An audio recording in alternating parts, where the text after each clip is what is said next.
In the heart of the sprawling grasslands of Eroda, there lived a tortoise named Thistle. She was not an ordinary tortoise, not because of her shell, which shimmered like emeralds under the sun, or her eyes, deep as pools of wisdom, but because of her unwavering resolve. Eroda was home to creatures of all kinds, swift gazelles, clever foxes, and soaring eagles. Thistle admired them all, but she often felt out of place. "Why am I so slow?" she'd wonder as the gazelles raced past her in a blur. "Why can't I soar?" she'd sigh as the eagles disappeared into the heavens. One day, a proclamation spread through Eroda. The great elder oak, a tree as ancient as time itself, had announced a challenge. A treasure lay hidden beyond the crystalline cliffs, and whoever retrieved it would earn the title Keeper of Eroda and be granted a single wish. Every creature buzzed with excitement. The gazelles formed a team, confident in their speed. The foxes devised cunning strategies. Even the eagles, with their keen eyesight and ability to fly over obstacles, joined the race. Thistle, too, felt a flicker of determination. Deep down, she didn't want the treasure or the title. She wanted to prove something to herself. The journey to the crystalline cliffs was treacherous. The path meandered through dense forests, roaring rivers, and treacherous ravines. On the day of the race, the competitors gathered at dawn. The gazelles darted ahead, the foxes slipped through shortcuts, and the eagles took to the skies. Thistle, with her sturdy legs and resolute heart, began her journey one slow step at a time. At first, she felt the weight of doubt.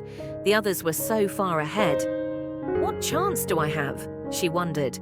But then she remembered the words her grandmother had often told her. "It does not matter how slowly you go, as long as you do not stop." Day turned to night, and Thistle kept moving. While the gazelles stumbled in a marsh, their speed working against them, she carefully navigated through the muck. When the fox's cunning led them into a labyrinth they couldn't escape, Thistle used her patience to find the true path. And when the eagles were grounded by a sudden storm, their wings battered by the wind, Thistle's sturdy shell protected her as she trudged forward. Along the way, Thistle encountered obstacles that tested her resolve. A river with a raging current, a steep hill covered in loose rocks, and a cavern so dark it seemed to swallow light. Each time she paused, thought carefully, and pressed on.